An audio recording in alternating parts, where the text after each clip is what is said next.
next up, we're moving into the big categories now. Adapt screenplay. I would say Nomadland is the front runner right now. In a normal year, I probably wouldn't say. Yeah. Okay. I think I might be the only person saying this, but I did not really enjoy Nomadland. I thought it was a bit slow and too much like a documentary for my taste. And not to say that documentaries aren't good or anything. It's just like for me, like that wasn't as entrancing as I wanted it to be. And I hope that the father wins, especially after the BAFTA. But it's a long shot, but I hope it does. And the thing is that when I watched Nomadland, I didn't really know how much of the movie was actually screenplayed, or how Mm-hmm. like, until the second half was definitely more screenplayed Mm-hmm. than the first. The first half, I actually enjoyed the first half a lot more, where she's talking to nomads and you hear their story, and it's really Yeah. style. I thought that was very creative, um, and I think that um, I would not predict it in a normal year, but I see maybe I see the father could pull something off, but I wouldn't bet against Nomadland because it's Mhm. probably most likely going to win director and picture. Yeah, it's very strong right now, but I really like the father. I also, we should also point out the fact that even though Borat did win WGA, like both the father and Nomadland were not eligible for those categories at the WGA, so we shouldn't be basing a lot of our prediction on that. Yeah, I know. I'm not really. I think Borat is much like Nomadland. I don't really know how much Yeah. screen played. I did watch like a little interview with Sacha Baron Cohen where he says that they write out like a 90-page screenplay where they guess what the other people are probably going to say. But like at the end of the day, it's a lot of improv and Borat. Um, I'm always surprised to see it. Like we got it, the first one got a screenplay nomination back in '06. So like I don't think it stands a chance against Nomadland or The Father. Um, I'm gonna say Nomadland personally. But I wouldn't be surprised for The Father upset. Yeah, I also same. Like I will predict Nomadland, but I wish the father the best and hope that it does pull an upset here. I agree. Okay, moving on. A little more decided category, original screenplay. I think this is Promising Young Woman's to lose at this Yep. point. Honestly, no, they've won. Emerald Fennell has won like everything. I think they want to honor her because she's not going to win Best Director, and she's had a very good year. She was in The Crown. She was she directed Promising Young Woman and wrote it and everything. So I definitely think that they want to like kind of usher her into the industry and by giving her this. And Aaron Sorkin does not need more awards. Absolutely not. I didn't think that. I'm personally like Chicago 7 was definitely towards the bottom of my list on the nominees. My parents didn't really enjoy it too much, but my parents actually watched Promising Young Woman this week, and they told me they really, really enjoyed it, and I Mhm. enjoyed it a lot. I thought it was very sharp, something very different, something I haven't seen before, and I'm really hope that and I think it's definitely going to win at this point. I say winning the Mhm. BAFTA, Yeah. WGA, but Chicago 7 won Golden Globe, where it was also promising. I think it just lost. It's lost steam. No one's really talking about it now. No one's Yeah. painting for it now. But people really resonated with Promising Young Woman, in my opinion. Yeah, and the Globe win is, I definitely think that the Globe also has like a problem with like brand name. Like they love giving it to like established people. They've given um Aaron Sorkin a bunch of awards. So I feel like that was because of that rather than like it was actually stronger than Promising Young Woman. I agree, but I'm gonna keep Promising Young Woman as it's the clear front runner. Clear Yes, number one. same, definitely. So next up, we're moving into acting categories now. Supporting actress. I think we know this is Jung Yoon is definitely the front runner at this point now Mhm. in the race. What do you have to say about this? I definitely think it's well deserved. I mean, I think Minari is like my top two um films in at least in the ones that were nominated in Best Picture, and she was just phenomenal. I honestly, this category at first was kind of like batshit, like we didn't really know what was going on. People were like, oh, Bakalova could win, and like some others were like, oh, of course Amanda Seyfried was going to win because she was also really good in Mank. But no, at this point, after winning so many awards, I think Young Jun is like going to win. Oh yeah, I think she's going to win too, winning BAFTA, SAG awards. Like but Maria Bakalova won the Critics' Choice. That was I very would say strange. if anybody has a chance to beat her, I would say it's Maria. Yeah. No, but her win at the Critics' Choice honestly was really strange. I just thought that the critics would go for something more serious like Yo Young Yoon, but I'm glad for her. But honestly, I don't think she has I that don't, many yeah I don't chances. think it's complete. I'd say it's very much. I'd say it's about 80% she's winning. It's very decided, Mhm. but I just think it would be very strange for them to pick Maria Bakalova. It's a very strange performance, but I think Mhm. that in a way, like it's like almost the most performance because she has to stay in character for like a very long time. She managed to do the Borat thing like first time. I thought that was very impressive. Um, yeah, but I still think Ya Jung Yoon like she was the highlight of of the night for me. 100%. Yeah. All right, so next category, probably one of the most decided categories, best supporting actor. Daniel Yep. Clear is gonna walk away as his first Oscar. 100%. Yep. It was such a showy role as well, for sure. Absolutely.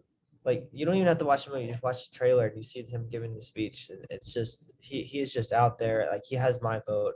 Was very surprised to see Lakeith. Like I almost fell out of my chair when Yeah. they Lakeith Stanfield the more. And then they had the break right after that for the live stream. I almost like fell out of Mhm. my chair. I was like, what just happened? I was like, he's a lead actor in that movie.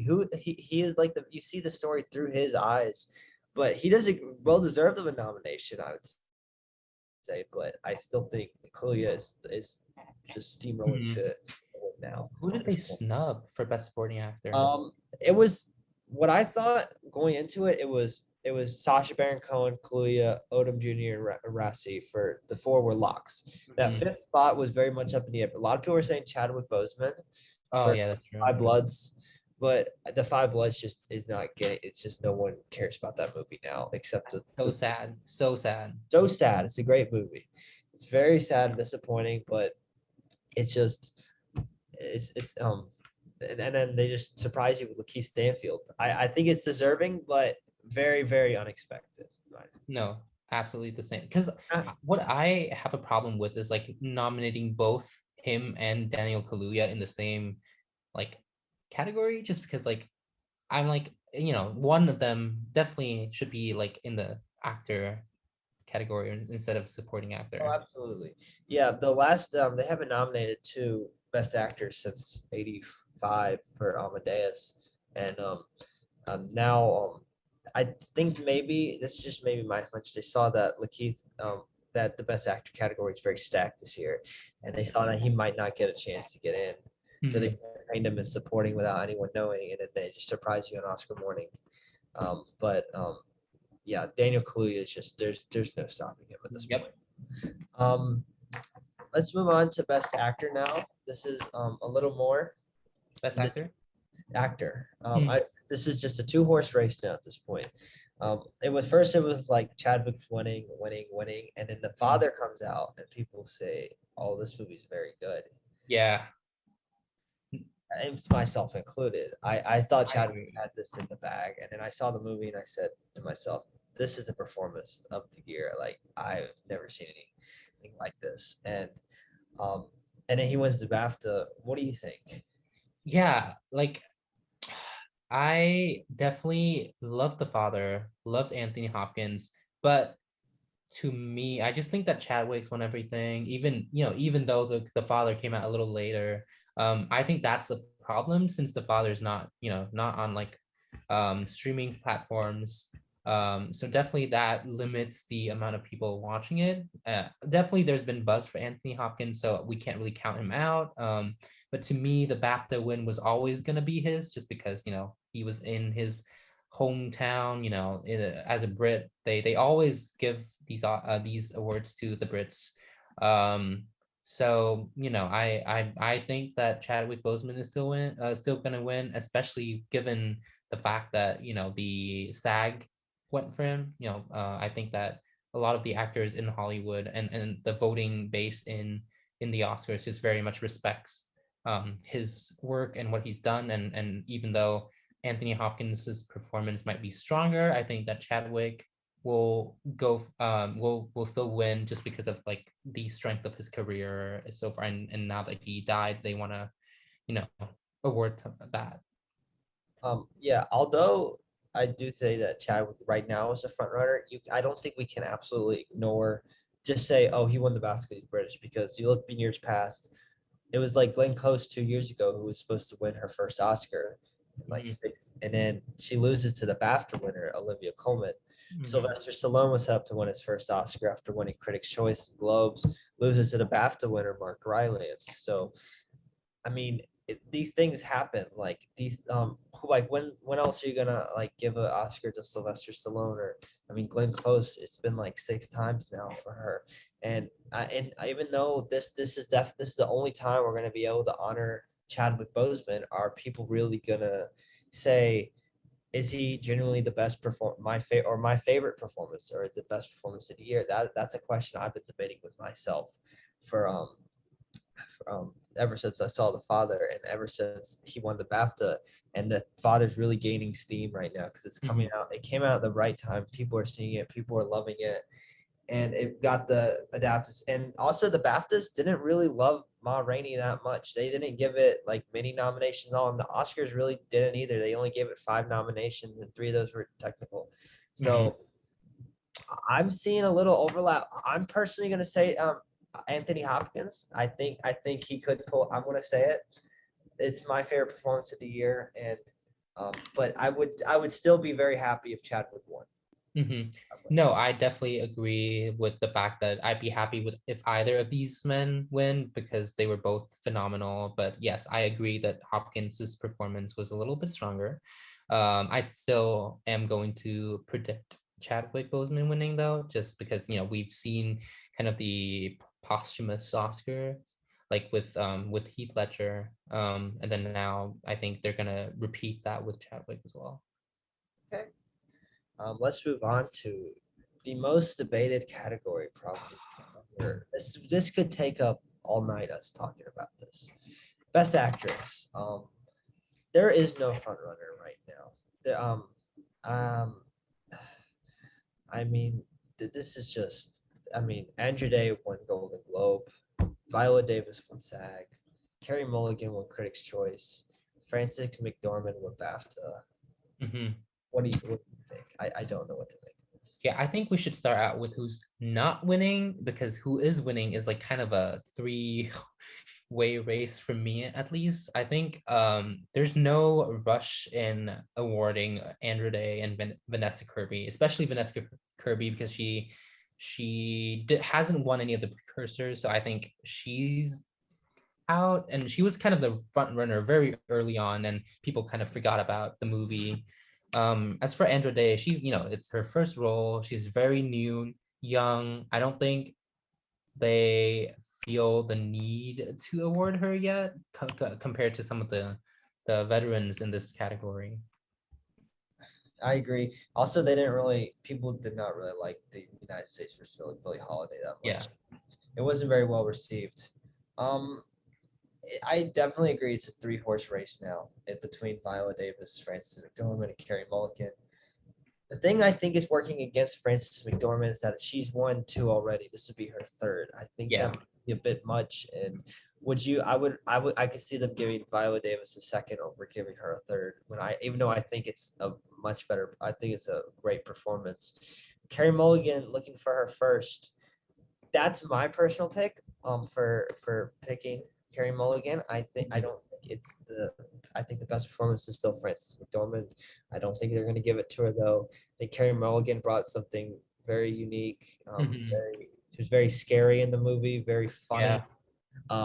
It's something but also I find it very hard that they would give that role Best Actress for some reason. Like I'm having exactly like that's what I thought. Like I loved Promising Young Woman. I think it was so well made, and Carey Mulligan was just very charismatic in it, and she really conveyed the emotion so well. But yeah, the same thing went through my mind. I was like, I don't think she's gonna win for this. And it was kind of strange that she wasn't even nominated at BAFTAs. Like I really thought she had that one in the bag just because she's a Brit, and then they loved Promising Young Woman. They gave it Best British Film and everything, and then she wasn't even nominated, which was problematic and confusing to me.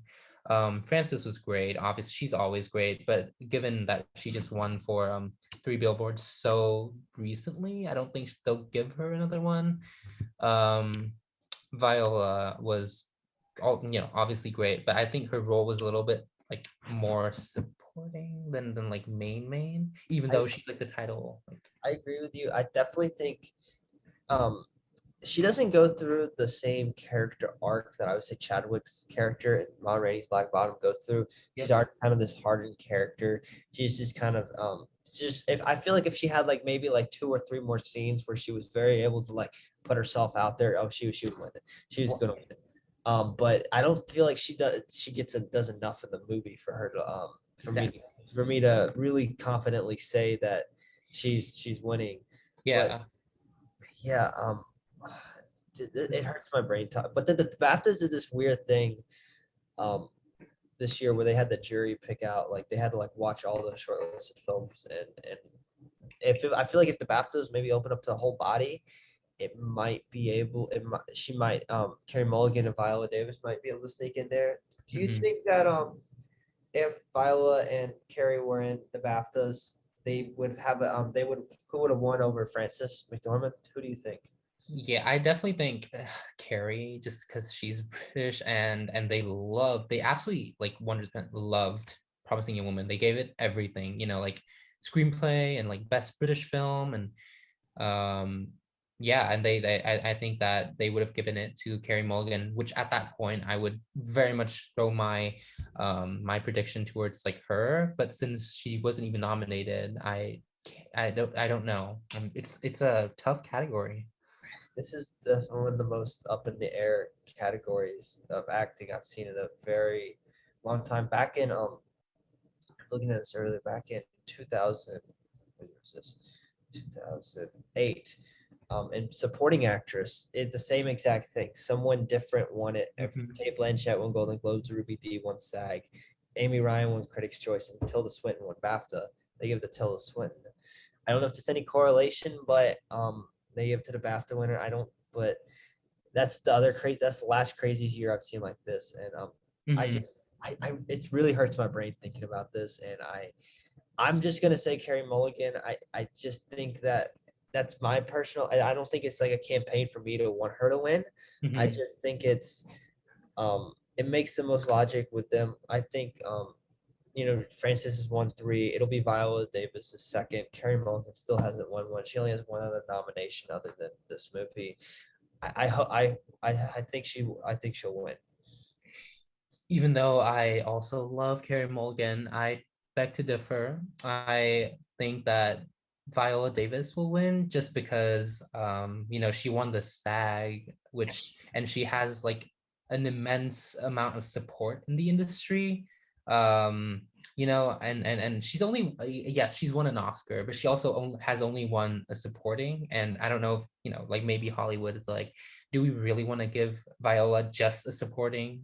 And especially because Fences, her role was like massive.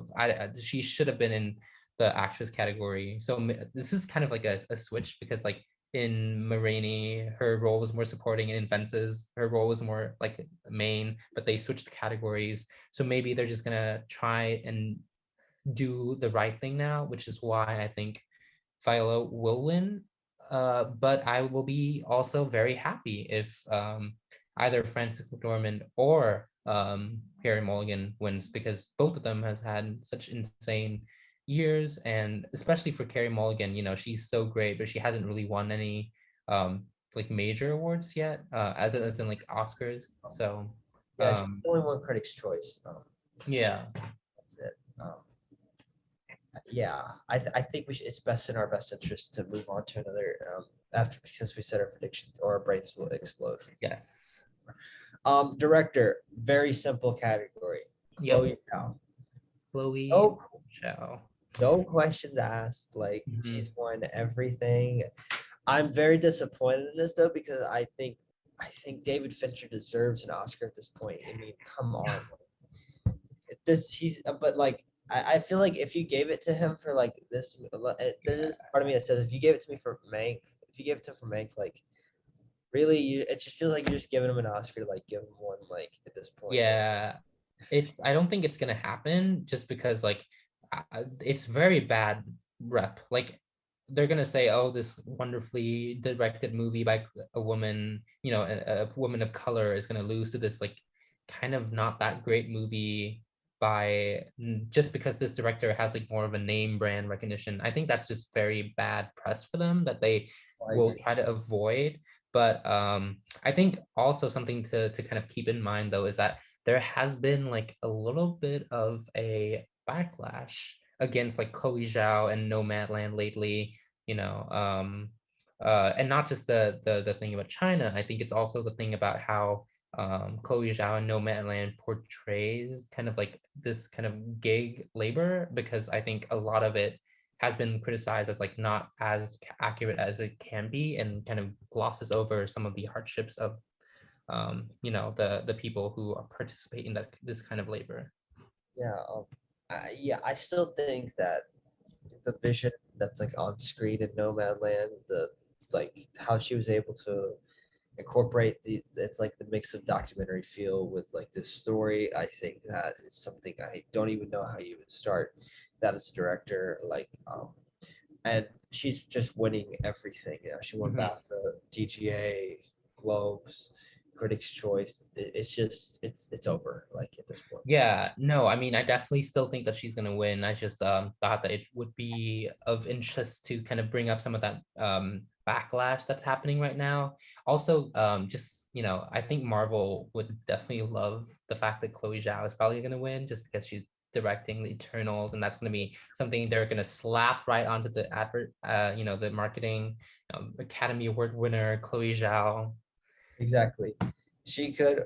She's nominated for 4 Oscars tonight. I think she has the potential to walk away with all four, but I think it's going to be three from what I'm looking like. And then final category, the big one, Best Picture. Is there anything that could beat Nomadland at this point, in your opinion, or no?